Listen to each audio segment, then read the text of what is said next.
Hi, this is Cindy Cashdollar, and you're in great company with John Broughton on Retrospectives on KC Radio, 97.7 FM.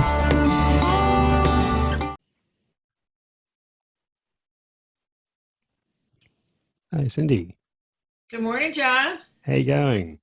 Good, how are you? Good, good. I'm still a newcomer to Zoom, but I'm getting the hang of it now. Me too. It's not intuitive at all. Yeah. None of the stuff is. So I know. I feel your pain.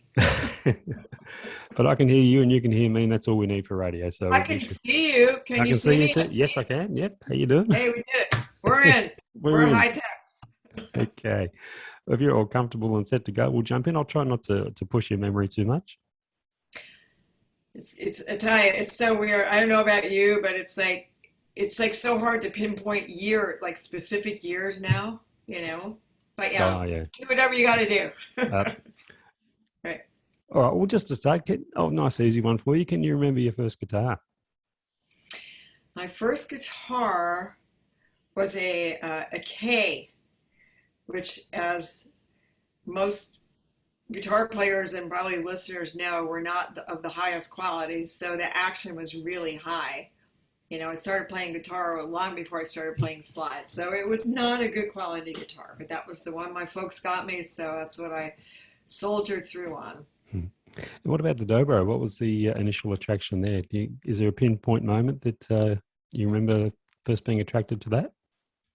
Yes, I was waitressing in a local club here in Woodstock, and even though I always loved the sound of slide guitar, like I always tried to, long before I played Dobro, tried to by ear copy records from John Fahey, Roy Block, and Stephen Grossman. So anyway, I was waitressing in this club, and there was a bluegrass band they were playing, and I saw someone playing a dobro, and it was truly an epiphany. It was definitely a life-changing moment, and I just thought, that's it. That's the sound. I'm struggling to play it this way. He's playing it this way.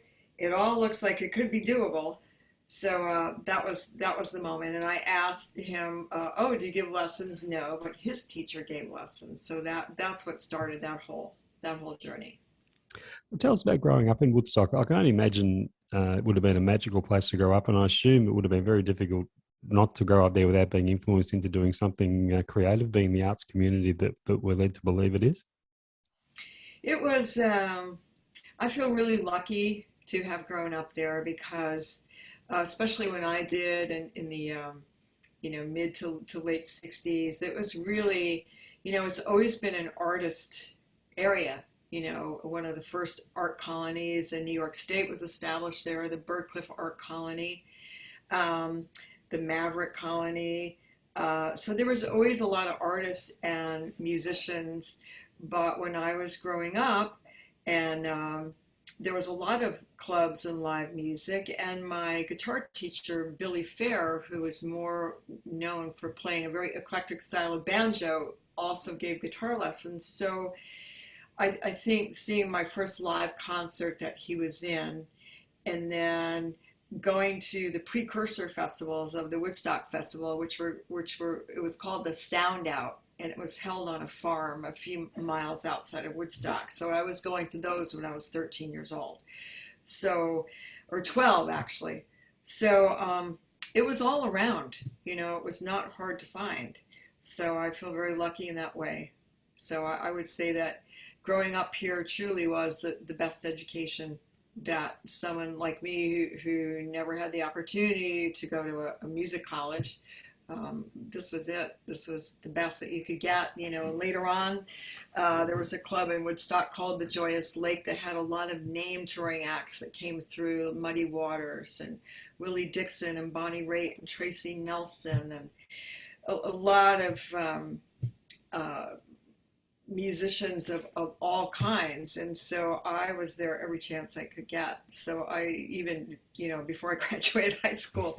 So I would say, yes, this was the jackpot of an area to grow up in. For sure. And early supporters of you there were Rick Danko and Levon Helm, who you worked with. Tell us about working with them and what it meant to you as a young musician to have that kind of validation from two such legendary figures in music. It must have given you a great shot of confidence. It did. And the funny thing about also about growing up here is that a few key artists that I think of as kind of the soundtrack for when I grew up, like the band and Van Morrison, Happy and Artie Traum, folk singers here. I am Van Morrison. It's so funny that I ended up playing with all these people later on in life. So when I met Rick and Levon, they were having a New Year's Eve party, and a friend of mine invited me, said, bring your Dobro. So I did, and that's how that all started. 2 days later, they were doing an acoustic show in New York City at a club called the Lone Star Cafe. And so, hey, come on down and play. But it was definitely, I don't know if I would call it a confidence booster, but I really was, it was another epiphany for me, definitely. It's like I knew their music, and to be able to play it, and especially acoustically, was really fun, and it was actually Levon and Rick that loaned me a lap steel. So that's how I got started with that. But yes, it was definitely a milestone to do shows with them, and they were lovely, encouraging, warm, fun people to work with. Definitely. Is there a specific moment in your life that you can point to where you can say, now that's the moment where music became more than just something I did for my own pleasure? It actually became a career option? It was kind of gradual because I never started out I had no plans or wants, desires to become a professional musician. I mean, quite honestly, it was just really something that I found very relaxing. But when I started playing Dobro, there just seemed more opportunity here. And so once it went from all the local clubs that you could play here to actual touring, which my first real touring experience was with John Harold, who was a key figure in a group from the early 60s called the Greenbrier Boys. So it was primarily bluegrass and folk. So that was my first touring experience. And I think then I realized, you can make somewhat of a living doing this. It's like, hey, this is really fun. It's just something that it was totally unplanned for me. I didn't know what I wanted to do, but it was something that I was so glad that kind of fell into place in all these key little stepping stones for me, for my life at each moment, each turning point. Mm. Looking back to those early days in Woodstock and some of the great names you came across, is there any piece of career advice you received back then that's always stayed with you? I think both from Rick Danko and Paul Butterfield, who would say to me, less is more, because they were coming from, I had come from 5 years of playing bluegrass with John Harold Band. And so then playing with Paul Butterfield, whom I also worked with, and Levon and Rick, I think that was the best advice I could have been given, less is more. Basically, just, stick to the program. You don't have to embellish anything, basically. And then later on, some years later, when I got hired by Leon Redbone, he loved a simple melody with feeling. And so I feel like my experience with my Woodstock people kind of helped along those lines. It was a good lining for that.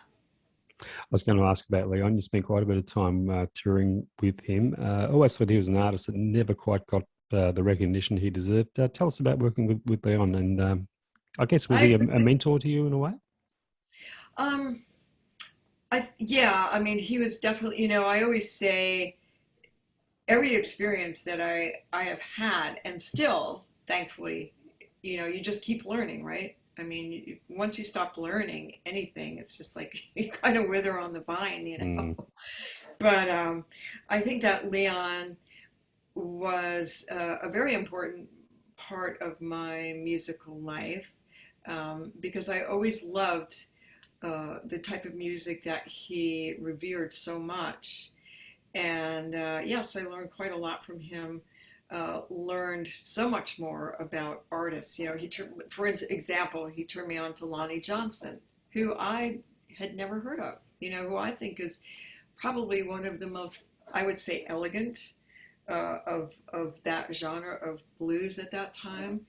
And so there was that type of thing that Leon would impart a lot of wisdom to.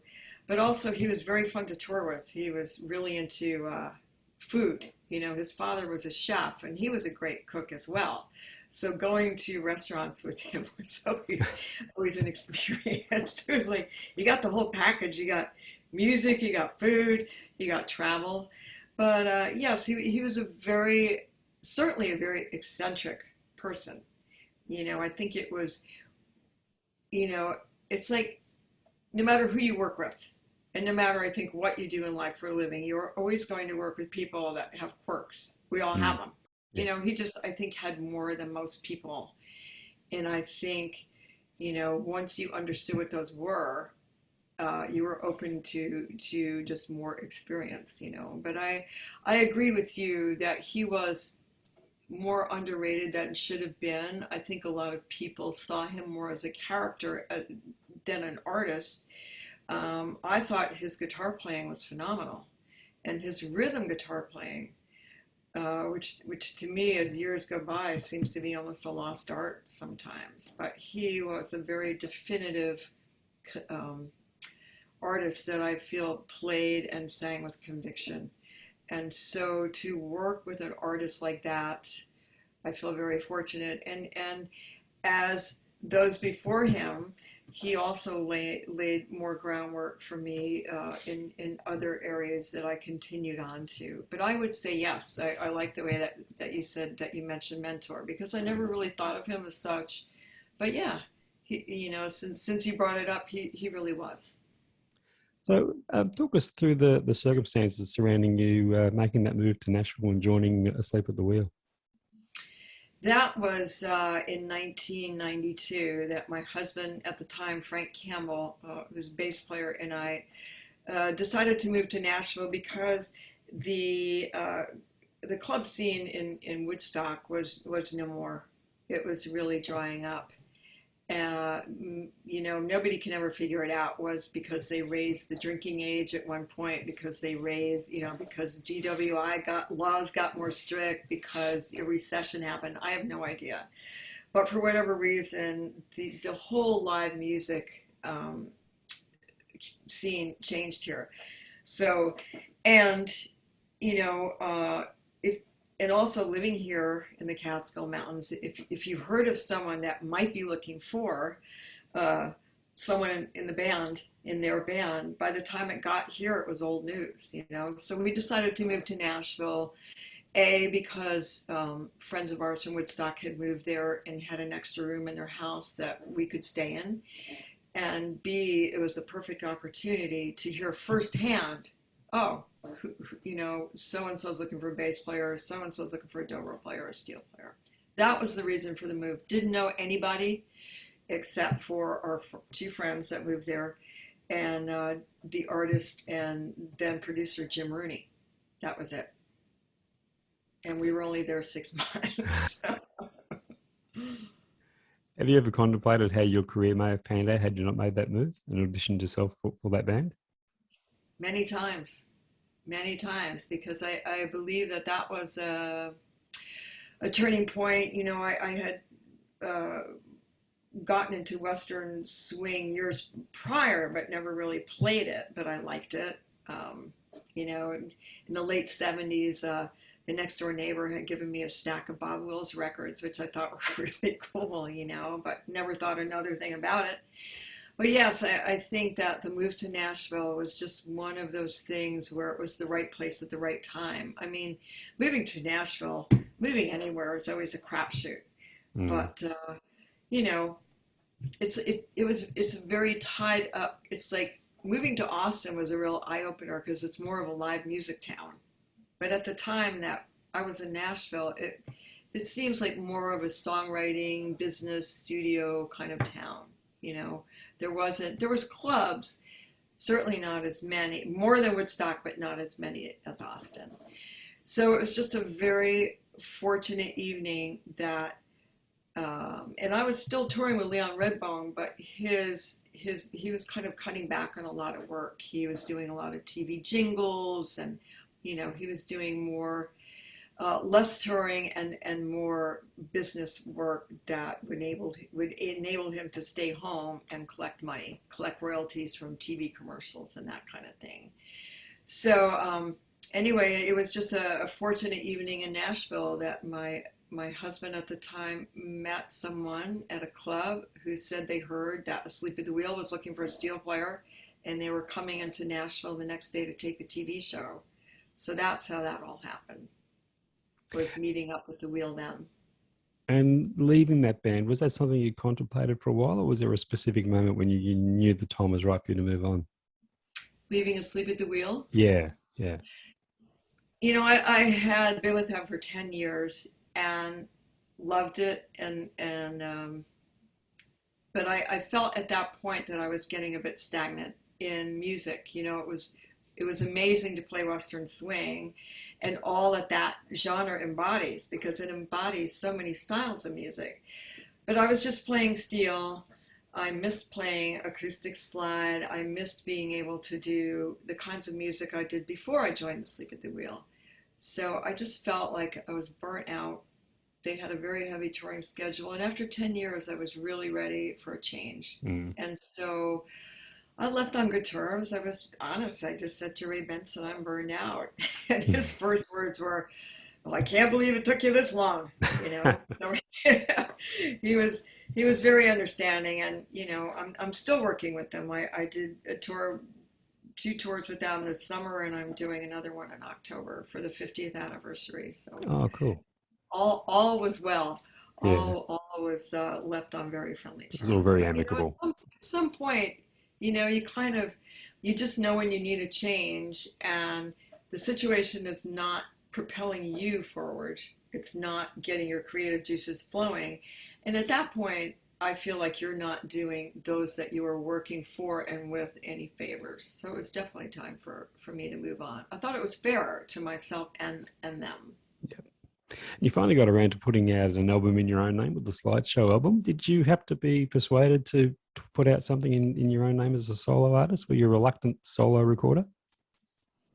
I was literally dragged into doing that. It was something that was totally frightening to me, being a side person my whole life, and at that time, David Sanger, who was the drummer for Asleep at the Wheel, and I was still with Asleep at the Wheel then, when we started that record, which took like 4 years or more, because we were always on the road.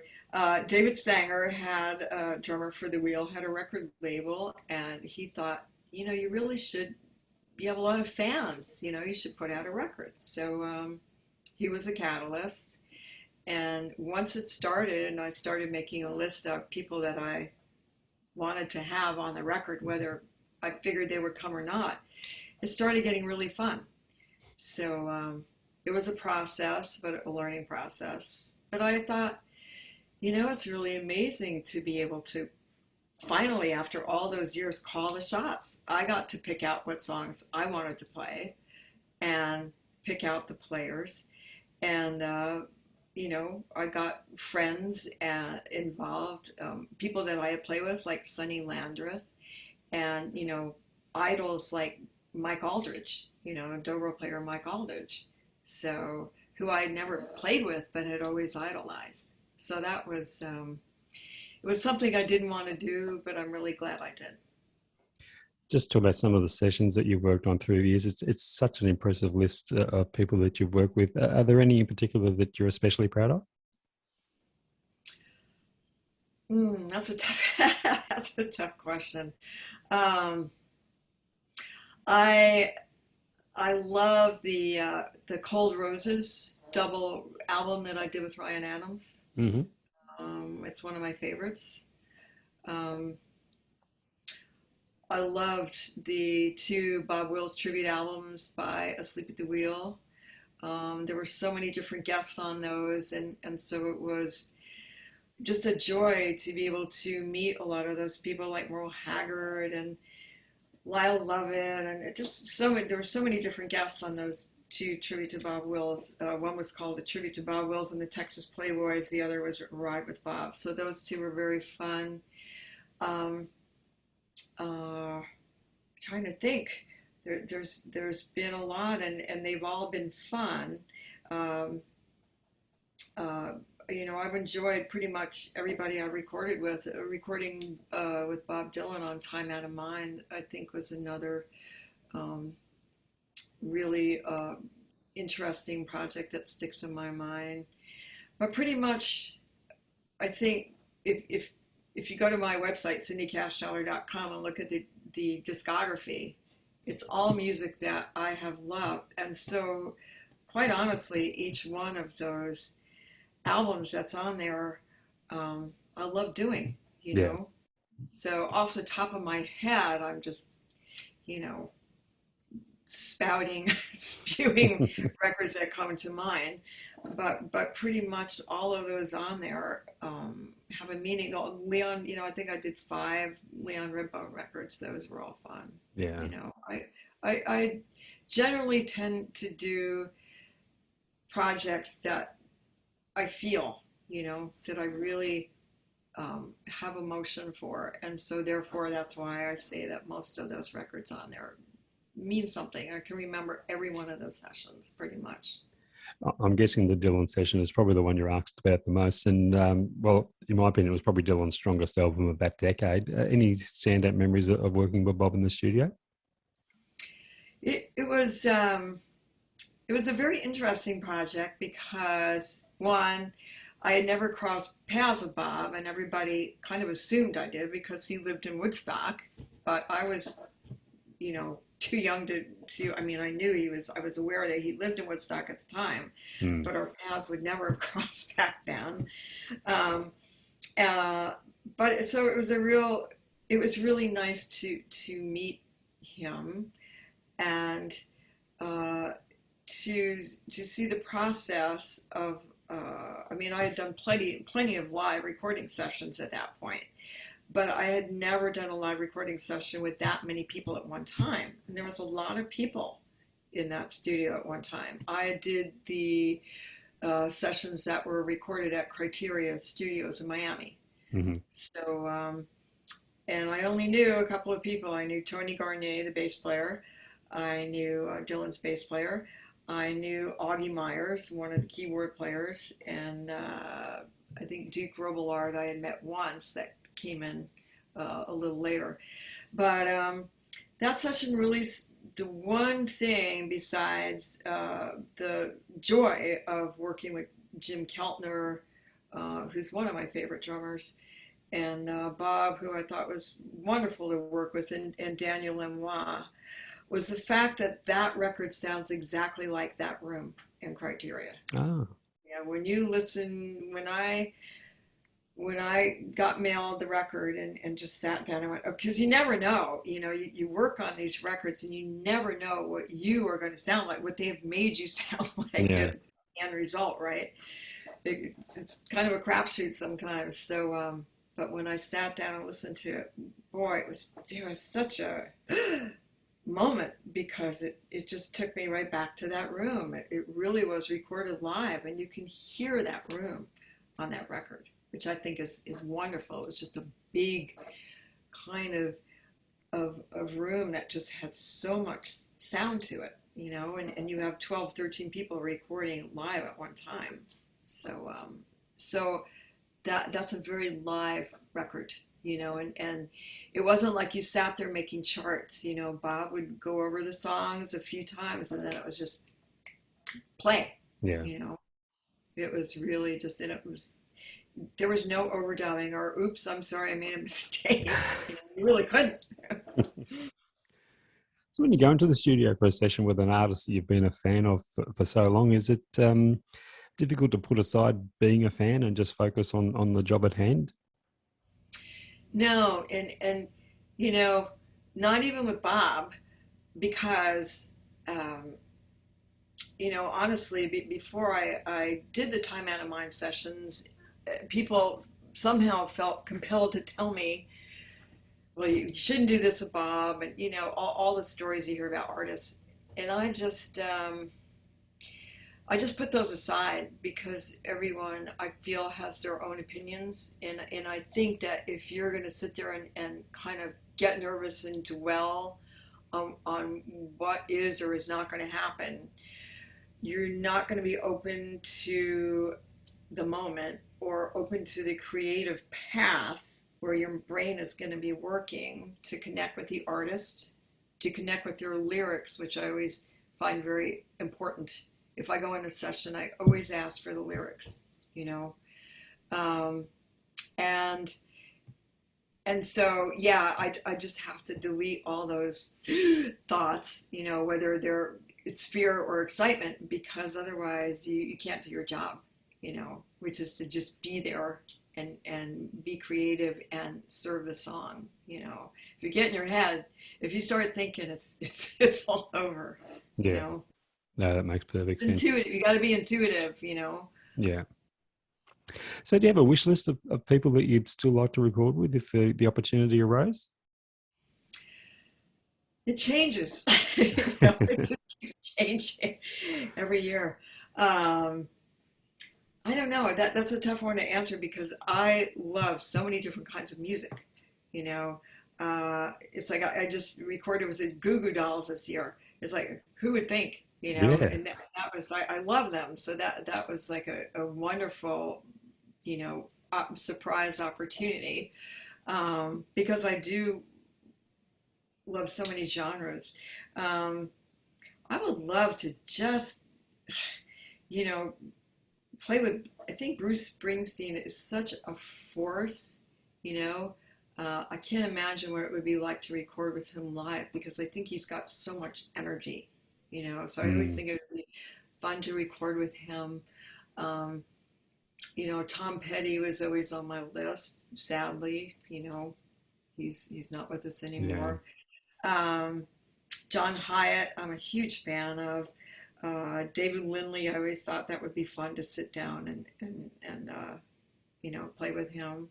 So that's always been the running list, but it does change from time to time. Hey, I loved Mavis your last Staples, album. I would love to record with Mavis. I'm a huge wow, fan. yeah. Mm-hmm. I loved your last album, Whilst for Abilene, and it featured again an array of guest artists. And I imagine that record was really a labour of love for you. That's how it came across.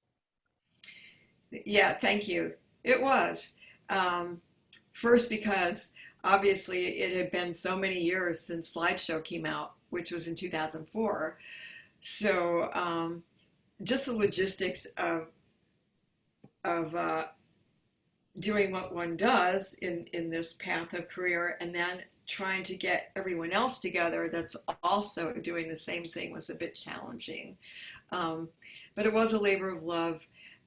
But I'm really happy with it because, again, it was friends. It was all, at this point, Waltz for Abilene was all people that at this point knew very well and had worked with either touring or recorded, but had known for a long time. So it was kind of I looked at it as musical conversations amongst friends, that each other so well that you can kind of finish each other's musical sentences. So, but it was a labor of love. For instance, the track I did with Sonny Landreth, I was touring on the West Coast with Amy Helm and had 2 days off. So, and Sonny Landreth, who lives in Louisiana, couldn't go anywhere because he was in between going on the road. So on my 2 days off from the West Coast, I flew to Louisiana, recorded the track with Sonny, and then flew back and rejoined Amy Helm on the road back on the West Coast. Albert Lee, those one track was recorded when I was touring with him in Buffalo. The other track, I had to fly out to LA. So there was a lot of coordinating, but I'm very happy with how that record came out because every one of those songs, you know, and it was a geographic. It was funny. It was like geographically full circle. It started in Austin. It went to the West Coast. It went to more towards Louisiana, and then ended up in Woodstock. But all the songs came out exactly, all the tracks as I envisioned, and which is hard to do. But I'm guessing it would have been very easy to draw up a list of friends that you wanted to feature on the album, but there's only so many minutes on a CD. Did you have to stop at one point and limit who was involved? No, actually, it was weird. It was like all of the songs I had listed, which I think there's 13, just like on Slideshow, which is very odd because most people want to stay away from that number. But that was it. And a couple of people asked me, like the engineer David Cook, who ended up, he's my engineer here at Area 52 in Woodstock, and did a lot of the mixing and mastering. But he said, "Don't you have any other songs?" It's like, no, this is it. This is all I want, you know. So in that sense, it was easy. But it was definitely more of a hands-on approach this time because I produced it. I had quite a hand in mixing it, and had to figure out all the logistics of the artwork, the licensing, all of that stuff. So yeah, when you say it was a labor of love, it definitely was. But I'm real happy with it, and that's to me a very big thing to say when you do an endeavor like that, because you sit down and listen, you always think there's something you should have done or could have done. You know, it's a given. Of course, that project was delayed by a horrific car accident you were involved with too. Talk us through that and how long into that recovery period before you could seriously get back into playing again? Yeah, my car accident was, Walter Abilene record took 4.5 years, and most of a year was gone because I was in a car accident, and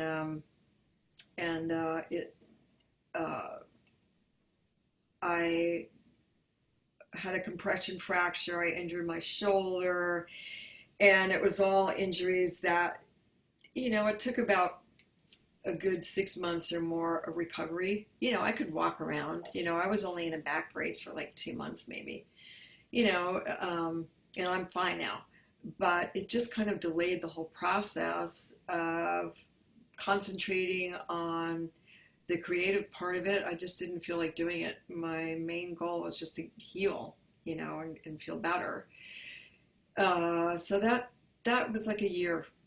I think that took a good year away of it. Not that, like I said, I wasn't physically capable. I just didn't have the energy to do it, and didn't want to travel. And even though I was doing session work and stuff and gigs, it was just, I think, just needed time off, you know. And something like that happens to you, and I was so tired. I had been touring, and then got married, and then 2 days later was rehearsing and doing more work, and I was so tired, and in the middle of the day I fell asleep on a 2-lane road and crossed the opposite lane. Thank God there was no other traffic coming. It was 1:30 in the afternoon, and I had no warning. I wasn't like feeling sleepy. I just thought, I'm really tired, but I've got some time off now, so that's great. Maybe I'll stop for coffee now. I've only got 15 more minutes to go home. I was just driving for an appointment. Anyway, fell asleep, crossed the opposite lane, hit a guardrail, flipped the car over, totaled the car, but was able to walk away. So I'm very fortunate. So yeah, there was a little slight delay, slight technical delay in in the making of that record. So the two albums in your name, both 16 years apart, do you wish at times you may have focused a little bit more on your own recorded output, or were you just having too much fun with other projects? I just didn't feel the desire. I didn't, because a lot of times I'm doing what I do as a side person. I'm usually and very happily so learning other people's material. So it wasn't something that was in my radar. It wasn't even in the back of my mind. I think I just felt that the time was right, and at that time I had amassed enough instrumentals of my own. I had written a few, and so I thought, yeah, it might be nice to just kind of be able to finally put some ideas. And during my recovery from the accident, I was thinking about the record because I had already started it, of course. So I think it was all good timing. I Mm. was ready to do it. I just felt the creative desire to do it. There was a pocket, there was some room there to do it. And I was just ready, you know? It was just like, it's like when you're ready to do a big dinner party for people. It's like I was ready to get in the kitchen and just cook for everybody. It's kind of how it felt. Yeah. So it's like, yeah, I know what I want for dough. I know what I want to make. I've got all the ingredients here. So yeah, I'm ready to do this. It was the moment. Yeah, for sure. It was the moment. Yeah. Before that, it's like, yeah, and people for many years would ask me when in the heck are you going to do another record? So there was that too. Yeah. I was interested to see you've been working alongside Rory Block as the Sisters of Slide. And I saw on YouTube a show you did together at Your McCauken's first Fur Piece Ranch. And it looks like you had a lot of fun together. Tell us about how all that happened. Well, I had been a huge fan of Rory's. I think I mentioned her way back in the beginning of us talking, but I was always a fan of hers. And so I even had taken a guitar lesson or two from her long ago. And so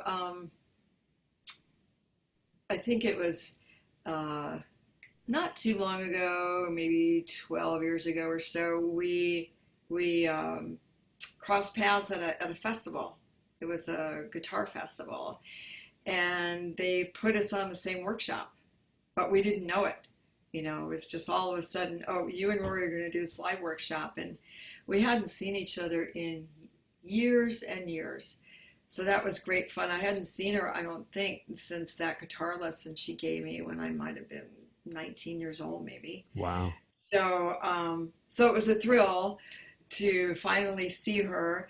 And we had no idea what we were going to do. We just kind of threw together a couple of songs. Oh, do you know that song? Do you know that song? Yeah, let's do that. So we kind of threw together this little workshop portion we were going to do. And it turned out to be great fun. And so we said, we should really do something sometime. And that's how Sisters of Slide came to be. It was a little bit of work trying to coordinate each of our schedules when she wasn't touring and I wasn't. So we just made the time and the effort, and we do Sisters of Slide. We just did a show, I think a month ago here, and a workshop together. So it's always fun to play with Rory. She's a force of nature. She's such a powerful artist. I love her just her whole being, her material, her playing and singing, and so it's very. I love supporting her as a support player, and then playing with her as two slide players, much like Sonny Landreth. To have two slide players together is a challenge, but it can work. Any thoughts of a recording project there between the two of you? Oh, we talk about it a lot. It just hasn't happened yet. Actually, I did. I was so glad to have been able to have her on one of the tracks on the Waltz for Abilene record. And I think I already did record a track with her on, recordings that she's doing and setting aside for a project. But her project hasn't come full bloom yet. But we do talk about it a lot. So I think it's like Sisters of Slide. We talked about it enough over the years, and it finally happened. So maybe recording an album with Rory will finally happen. Oh, that would be wonderful. Yeah, And what else is in your books at the moment? No, it's sort of not an easy time to make plans, the state of the world at the moment, but what's in the books for you? it's not. It's kind of hard to plan. It's like when Waltz for Abilene came out right before COVID, so that kind of squashed everything. So this year has been like doing a lot of makeup gigs, but not as much touring as what was going to happen. So what's on the books? There's a few gigs coming up. I already did a tour this summer with Johnny Nicholas, who is an old friend and a musical compadre from Austin, Texas. And I did a tour, as mentioned, with Asleep at the Wheel. So I have another tour with the Wheel coming up in October. It's their 50th anniversary tour. And we'll also feature some of the alumni.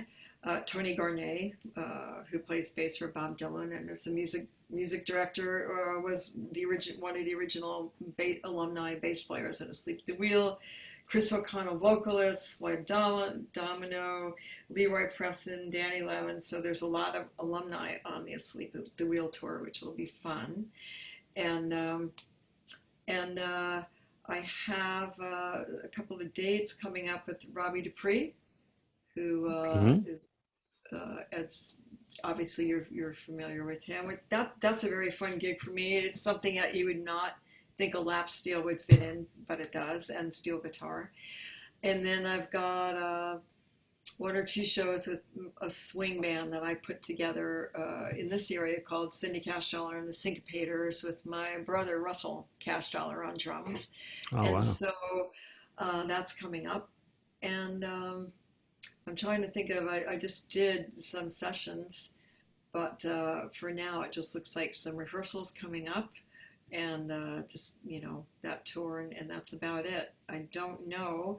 I was supposed to do a tour with Sonny Landreth in November. We usually go out in the winter, but he's making up for the pandemic dates, so that's not going to happen this year. So it's been a busy quiet. It's been steady work. A lot. Yeah. It's been a lot of session work this summer for me, which I'm always love to do, but not a lot of tours. It's very, as everybody knows, friends of mine just came back from a tour of Nico Case that got canceled because someone in their tour tested positive for COVID, even though they're all vaccinated. So Nico decided to cancel the tour. So it's a very, as you and everyone knows, uncertain times. So there's not a lot of planning right now, but that's what I have coming up. And it's like I am thinking, well, it might be a long winter. Maybe it's a good time to record. So I'm kind of thinking of maybe, I've got a few songs in mind to start recording again. I don't know what it's going to be for, but so I'm thinking about it. Anyway. Okay, so would that possibly be in the same sort of format as Waltz for Abilene, or with the guest artists? Or yeah, I just being a side person, I'm just so used to playing with people. I mean, there's one solo track on Waltz for Abilene that I did, but everything else is with people. I just enjoy collaborating, and so the wheels are already turning with collaborations with folks, because wonderful. That's what I enjoy doing. I think it's so much more fun for me to bounce off of other people musically, and to just start playing and see what happens. I would love to hopefully get Carolyn Wonderland and Shelley King and Marcia Ball, my buddies from Austin, on the next album, and Jimmy Weeder, who's a very good friend of mine from here. So the wheels are in motion, so we'll see how far it gets. I mean, I didn't do much during the pandemic. I went through 4 boxes of years of posters and pictures and laminates and all that stuff and organized it all. But it was kind of nice to take a little break. But so I didn't learn any new instruments or any scales from another country. But so but it's just now the wheels are turning to do another project. Oh, that's brilliant. So we're not looking at another 16-year wait between albums. I hope not. It sounds so silly, but yeah, it was a long time. But I thought the timing, it was the right time. So I think that no, I don't think it's going to be 16 years. Beautiful. Who knows what the format would be in 16 years? It's Yeah, that's another thing. You have to hurry up and figure out your format, So. Wonderful. Hey, Cindy, thanks so much for your time. It's been an absolute treat catching up with you. And thank you for your wonderful contribution to some of our favourite music in recent years. Thank you so much, John. It's been really nice to speak with you. I love your questions. I love thought-provoking questions. And I hope that everything remains all well and safe there where you are, and that you have a good day. It's so funny, night here. I always love that when there's such a big time difference. Yeah, it's mid-morning here. Yeah. I know. You're talking to me tomorrow. Yeah. How about that? That's a long 10-second delay. Anyway, thanks so much, John. Thank you, Cindy. Much appreciated. Enjoy your night. Thanks for listening. Okay, take care. All the best. Bye-bye. Bye. Bye.